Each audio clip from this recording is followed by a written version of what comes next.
ለማህበራዊ ኑሮ ሲባል እውነታን በመያዛችን ወንጌል አልተሰበከም ሲሉ የእግዚአብሔር ሰው ነብይ ጩፋ ተናገሩ። ጉዳያችን የቸርች አባል ማፍራት ሳይሆን የኢየሱስ ተከታይ ማፍራት ስለሆነ ወንጌል ልዩ ትኩረት የምንሰጠው ጉዳይ ነው በማለት ነብይ ጩፋ አስታወቁ። ክፉ መናፍስቶች ራሳቸውን በማጋለጣቸው በርካታ ሰዎች ከአጋንንት እስራት ነፃ ወጥተዋል። ግንቦት 8 2017 በክራይስት አርሚ ዓለም አቀፍ ቤተክርስቲያን ልዩ የሆነ የአምልኮ ድግስ መዘጋጀቱ ተገለጸ። ሰላም ጤና ይስጥልን የተከበራችሁ የክራይስት አርሚ ቴሌቪዥን ተከታታዮቻችን፣ የጌታ ጸጋና ሰላም ይብዛላችሁ። ይህ ወደ እናንተ የሚደርሰው የዜና ሰዓታችን ነው። ዜናውን በማቅረብ እኔ ምንተሱ ታብቴ አብሬያችሁ ቆያለሁ።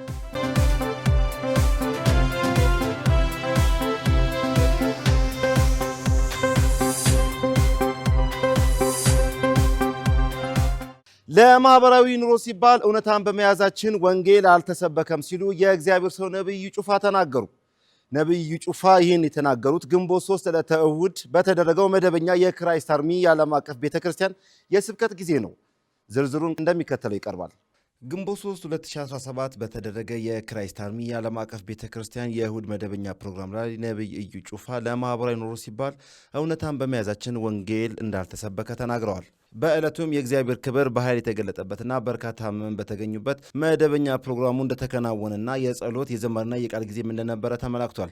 በዕለቱም የቤተ ክርስቲያኒቱ ባለራእይና ፕሬዝዳንት ነብይ ጩፋ ያገለገሉ ሲሆን የዮሐንስ ራእይ ምዕራፍ 5 ቁጥር 1 በመጥቀስ ለበጉ ሲዘምሩና ሲሰግዱ አየ በሚል ርዕስ የእግዚአብሔርን ቃል በኃይልና በስልጣን ሰብከዋል። መጽሐፍ ቅዱስ በመንፈስ ቅዱስ ምሪት የተጻፈና በመንፈስ ቅዱስ ኃይል ሊተረጎም ወይም ሊፈታ እንደሚችል አመላክተው በመጽሐፍ ቅዱስ የተጻፉ ቃላቶች ካለ መንፈስ ቅዱስ አማካኝነት መተርጎም ተረት ተረት ለሆነ አማርኛ ይወስዳል ብለዋል። ነብዩ በራእዩ መጽሐፍ የተጻፈው ሐሳብ ዮሐንስ ተዘግቶ የቆየውና ማህተሙ ያልተፈታ መጽሐፍ በማየቱ ምክንያት እንዲሁም ማህተሙ በየትኛው ኃይልና አማክ ሊፈታ ባለመቻሉ የእግዚአብሔር ሐሳብ ሳይሰራ ይቀራል በማለት ይጨነቅና ያለቅስ እንደነበር አስታውቀዋል። ሳይፈታ የቆየው መጽሐፍ ዓለምን ተሸክሞ የያዘውና ወደ ፍጻሜ የሚወስደው ኢየሱስ በመሆኑ ሁሉንም በማድረግ ዓለምን፣ ሞትን፣ ሰይጣንን ድል የነሳው ከይሁዳ ነገድ የዳዊት ዘር የሆነው ኢየሱስ ማህተሙን መፍታት መቻሉ ነብይ ጩፋ በቃል አስተምሮታቸው አስታውቀዋል። አክለውም ነብይ ጩፋ እንዳስረዱት ዮሐንስ በራእዩ በዋናነት 4 ራእይ የተመለከተ እንደሆነ አስረድተው በመጀመሪያ ጥቅልል የተዘጋውን መጽሐፍ፣ በሁለተኛ ደረጃ አንድ በዙፋን ላይ የተቀመጠ፣ በሶስተኛ በገና በእጃቸው ይዘው የሚዘምሩ ሽማግሌዎችና ድምጻቸው እንደ አእላፋት ሺህ ጊዜ ሺህ የሆነ መላእክት ለታረደው በግ ሲያዜሙ እንደተመለከተ አስረድተዋል። የተዘጋውን መጽሐፍ በኢየሱስ ብቻ አማካኝነት እንደተዘረጋና እንደተፈታም ገልጸዋል። አያይዘውም ነብዩ ጩፋ አሁን ላይ በተለያየ አማካኝነት ለተለያየ ነገርና አማልክት ምስጋና ማቅረብ መጽሐፍ ቅዱሳዊ ተግባር ስለሆነ ሁሉም ሰው ለታረደው በግ ብቻ ምስጋናና አምልኮ እንዲያቀርቡ በአመክሮ ተናግረዋል። የታረደው በግ ሰዎችን ከዘር ከነገድ ከቋንቋ ዋጅቷልና ቤዛነት በኢየሱስ ብቻ ስለተገኘ ለኢየሱስ ብቻ ምስጋና ማቅረብ እንደሚገባ አመላክተው ለመላእክት አምልኮ ማቅረብ ከንቱ ልፋትና እነርሱ የታረደውን በግ በማምለክ እንደተጠመዱ ትንቢተ ዳንኤል ምዕራፍ 7 ቁጥር 10 ላይ የእሳትም ፈሳሽ ከፊቱ ይፈልቅና ይወጣ ነበር፣ ሺህ ጊዜ ሺህ ያገለግሉት ነበር፣ እልፍ አእላፋትም በፊቱ ቆመው ነበር፣ ፍርድም ሆነ መጻሕፍትም ተገለጡ። ከስክሪኑ ላይ ውሃ እንደሚፈስ ልክ እንደዚሁ የእሳት ፈሳሽ ከበጉ ፊት ይፈልቃል።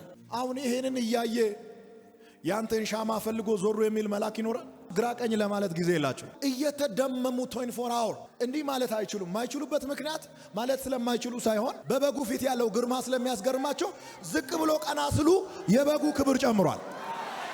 ደግሞም ለማህበራዊ ኑሮ ሲባል ወንጌል በድፍረት እንዳልተሰበከ ገልጸው ከእንግዲህ በፍርሃት ሳይሆን ኩራት እየተሰማቸው ይህን ወንጌል እንደሚሰብኩ ነብይ ጩፋ አስታውቀዋል።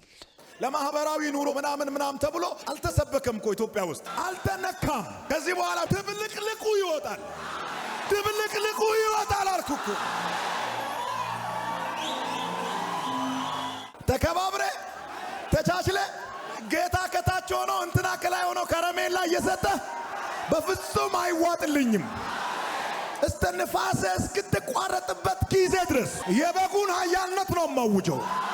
ጉዳያችን የቸርች አባል ማፍራት ሳይሆን የኢየሱስ ተከታይ ማፍራት ስለሆነ ወንጌል ልዩ ትኩረት የምንሰጠው ጉዳይ ነው በማለት ነብይ ጩፋ አስታወቁ።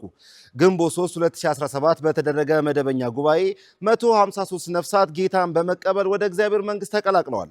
የእግዚአብሔር ሰው ነብይ ጩፋ በስብከታቸው ሰዎች ወደ ሃይማኖት ተቋም ሳይሆን ከጌታ ጋር ማገናኘት እንደሚፈልጉ ገልጸው ሰዎች ለታረደው በግ ብቻ እንዲሰግዱና እንዲያመልኩ በማበረታታት ነበር ለአዲስ ነፍሳት ጥሪ ያቀረቡት። እኔ አሁን እየተናገርኩ ያለው ሃይማኖት ማስቀየር ስርዓት ማለማመድ አይደለም።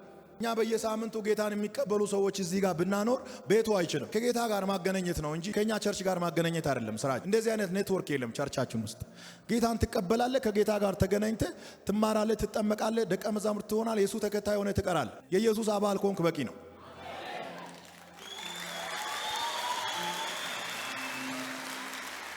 ለመጡት ነፍሳትም የክራይስት አርሚ ዓለም አቀፍ ቤተክርስቲያን ምእመን ለእግዚአብሔር ክብር በመስጠትና እንኳን ደህና መጣችሁ በማለት ልዩ በሆነ ደማቅ አቀባበል ተቀብለዋቸዋል። የቤተክርስቲያኒቱ ባለራዕይና ፕሬዝዳንት የሆኑት ነብይ ጩፋ ንስሐ እንዲገቡ በማድረግና በመጸለይ ከእስራት የተፈቱ ሲሆን በሚቀርባቸው ቤተክርስቲያን በመሄድ የደህንነት ትምህርታቸው በመከታተል የጌታ ደቀ መዝሙር እንዲሆኑ መክረዋል። ጌታ ኢየሱስን እንደ ግል አዳኛቸው አድርገው የተቀበሉት ነፍሳት ከተለያዩ ቤተ እምነትና ከባዕድ አምልኮ በመምጣት ለታረደው በግ እጅ መስጠታቸው የክራይስት አርሚ ሚዲያ ክፍል ባገኘው መረጃ መሰረት ለማወቅ ተችሏል። ክፉ መናፍስቶች ራሳቸውን በማጋለጣቸው በርካታ ሰዎች ከአጋንንት እስራት ነፃ ወጥተዋል።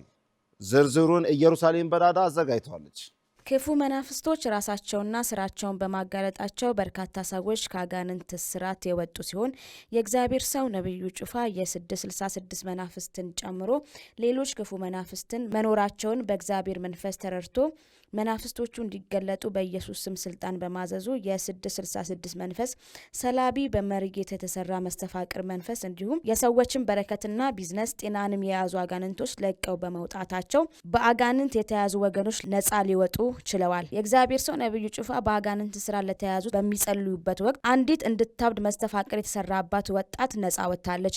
በውስጧ ያደረውም አጋንንት የ666 መንፈስን ጨምሮ ሲሆን አባቷ በጸሎት ላይ በሚሆኑበት ጊዜ አንቃ እንድትገድለው ይገፋፋት እንደነበር አጋንንቱ ተናግሯል። በመጨረሻም አጋንንቱ በእግዚአብሔር ታላቅ ኃይል ተዋርዶ ሊወጣ ችሏል። ምን አልከኝ? ብዙ ነኝ አችልኝ መርጌታ ሉሲፈር 666 መስተፋቅር አባቷ በጣም ይጸልያል።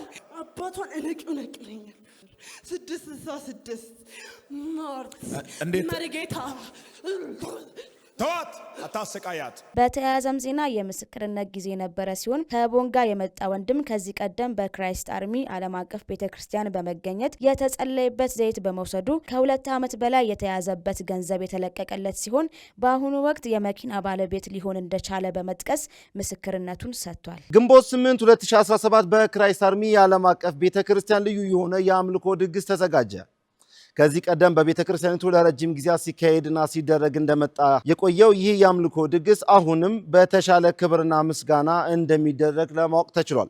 በዕለቱም የቤተክርስቲያኒቱ ባለራዕይና መስራች የሆኑት ነብዩ ጩፋ በቃል የሚያገለግሉ ሲሆን ሌሎች ተጋባዥ ዘማሪያን በዕለቱ በዘማሪና በልዩ ልዩ ጸጋ እንደሚያገለግሉም ታውቋል። ቤተክርስቲያኒቷም በዕለቱ በሚኖረው የአምልኮ ድግስ ሁሉም ሰው በቦታው በመገኘት ታላቁን እግዚአብሔር እንዲያመልኩና እንዲያከብሩ ጥሪዋን አቅርባለች። ፕሮግራሙን ግንቦት 8 2017 ዕለተ ዓርብ ከቀኑ 9 ሰዓት ጀምሮ እንደሚደረግ ተገልጿል። ክቡራትና ክቡራት ተመልካቾቻችን ለዕለቱ ወደ እናንተ ይዘን የቀረብነው ዜናዎቻችን ይመስል ነበር። ዜናውን በማቅረብ እኔ ምንተስኖት ሀብቴ አብሬያችሁ ቆይቻለሁ። ከቀሪ ከክራይስት አርሚ ቴሌቪዥን ፕሮግራሞቻችን ጋር መልካም ቆይታ